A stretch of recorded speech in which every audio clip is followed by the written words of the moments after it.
बिस्मिल्लाहिर्रहमानिर्रहीम। अस्सलाम वालेकुम वरहमतुल्लाहि वबरकातुहू। नाज़रीन मोहतरम, हज के अंदर कुछ चीज़ें वाजिबात में से हैं। इन वाजिबात में से कोई चीज़ अगर छूट जाए तो उस आदमी के ऊपर दम लाजिम आता है। एक बकरा ज़िबा करना, वो वाजिबात जो हज के अंदर हर हाजी के लिए हैं वो ये हैं। नंबर 1, मिकात से पहले एहराम बांधना, ये वाजिब है। मिकात किसे कहते हैं? मिकात हदूद हरम से बाहर वो मकामात हैं जिन मकामात से हाजी या उम्रा करने वालों का बगैर एहराम के गुज़रना जायज़ नहीं। इन हदूद को मिकात कहते हैं। इन हदूद में दाखिल होने से पहले एहराम का बांधना ये वाजिब है। अगर कोई आदमी मिकात से बगैर एहराम के दाखिल हो गया तो उस पर दम लाजिम है, एक बकरी ज़िबा करना। दूसरी चीज़ जो हज के अंदर वाजिब है वो है वक़ूफ़े मुज़दलिफ़ा। मैदान अरफ़ात से आदमी जब मगरिब को फ़ारिग होकर जिस पहाड़ी की तरफ चलता है, जिस मैदान की तरफ, इस मैदान का जो वक़ूफ़ ठहरना है यहाँ पर वाजिब है। वक़्त कब शुरू होता है ठहरने का? 10वें ज़िलहज को सुबह सादिक से लेकर तुलूए आफ्ताब तक। मुज़दलिफ़ा में दुआएं मांगी जाती हैं, ज़िक्र अज़कार किया जाता है, इसको वक़ूफ़ कहते हैं।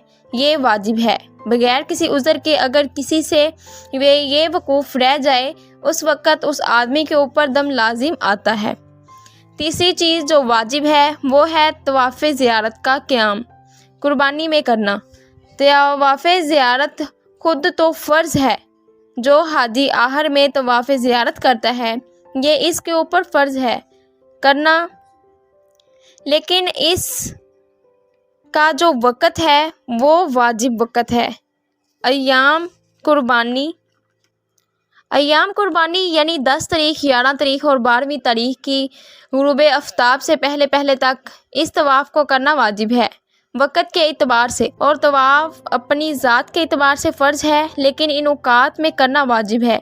और वाजिबात का हुक्म मैं आप लोगों को बता दिया है कि वाजिब छूट जाए तो इसके ऊपर दम लाजिम आता है। नंबर 4, सफ़ा मरवा की सई।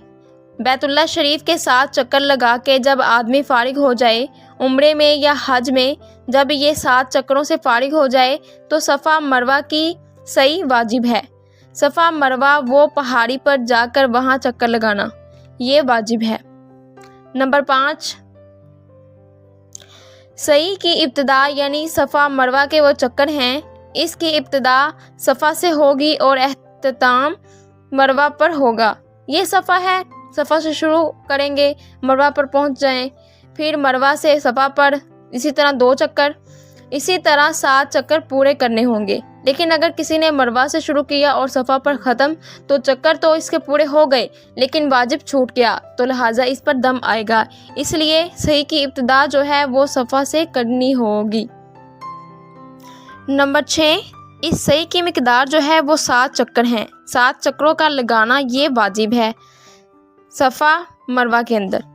नंबर 7, अहले मक्का के अलावा जो मक्के के रहने वाले लोग हैं वो भी हज करने आए हैं, हज कर रहे हैं, लेकिन इनके लिए ये वाजिब नहीं। जो बाहर से आए हैं इनके लिए ये तवाफ़ सदर, आहर में तवाफ़ सदर मक्का वालों पर वाजिब नहीं। ये मक्का के अलावा जो आफाकी हैं, यहाँ कहीं से भी आते हैं मक्का के अलावा, इन पर तवाफ़ सदर जो है वाजिब है। तवाफ़ सदर कहते हैं अलविदाई तवाफ़ के हज से फ़ारिग होकर जब हाजी अपने घर वापस लौटना चाहता है तो उस वक़्त जो तवाफ़ किया जाता है तवाफ़ सदर, तवाफ़ विदा। नंबर 8, हर तवाफ़ के बाद 2 नफल पढ़ना, यानी कोई भी तवाफ़ करे, चाहे नफली तवाफ़ करे, तवाफ़ सदर करे, तवाफ़ विदा करे, जितने भी तवाफ़ हैं इनके बाद 2 नफल पढ़ना वाजिब है। 7 चक्रों के बाद बशर्तिया के वक़्त नफल पढ़ने का हो, मकरूह औक़ात में नफल नहीं पढ़ने। नंबर 9, कुर्बानी के 3 दिनों जमरात को कंकड़ियाँ मारना, ये वाजिब है। अगर किसी से इनमें से कोई वाजिब छूट गया तो उस पर दम वाजिब है। दम है एक बकरी ज़िबा करे। नंबर 10, हरम की ज़मीन में हलक यानी कसर करना جب حج سے فارغ ہو گیا تو سب سے پہلا کام 10 ذی الحج کو قربانی کرنا، جب قربانی سے فارغ ہو گیا تو اس کے بعد حلق کرنا یا قصر کرنا، بال چھوٹے کرنا یا گنجا کرنا۔ یہ حرم کی زمین میں کرنا واجب ہے، لیکن اگر کسی نے حرم سے باہر کی زمین پر کیا تو ہو تو جائے گا لیکن واجب چھوٹ جائے گا۔ نمبر 11، حلق کرنا ہو یا قصر کرنا ہو تو یہ ایام قربانی میں ہی کرنا ہے۔ نمبر 12، طواف کے دوران حجر اصغر اور اکبر سے پاک ہونا ضروری ہے، یعنی طواف کے دوران آدمی نہ پاک بھی نہ ہو اور بے وضو بھی نہ ہو، پاکیت کی حالت میں طواف کرنا ہے۔ بیت اللہ شریف کا طواف رسول اللہ صلی اللہ علیہ وآلہ وسلم نے فرمایا کہ یہ نماز کی طرح ہے اور نماز پاکیت کی حالت میں پڑھی جاتی ہے، اس لیے پاک ہو کر بیت اللہ شریف کا طواف۔ اگر کسی نے ناپاکی کی حالت میں طواف کیا تو اس کو واجب چھوٹنے کی بنیاد پر اس کے اوپر دم لازم آئے گا۔ نمبر 13، احرام کی تمام مصنوعات کو چھوڑ دینا واجب ہے۔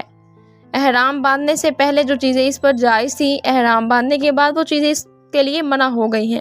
یہ وہ واجبات ہیں جو حج کرنے والے کے لیے واجب ہیں۔ ان واجبات میں سے کسی واجب کو اس نے چھوڑ دیا تو اس کے اوپر دم لازم آئے گا۔ لہٰذا ویڈیو کو لائک کریں، شیئر کریں اور چینل کو سبسکرائب کر دیں۔ شکریہ۔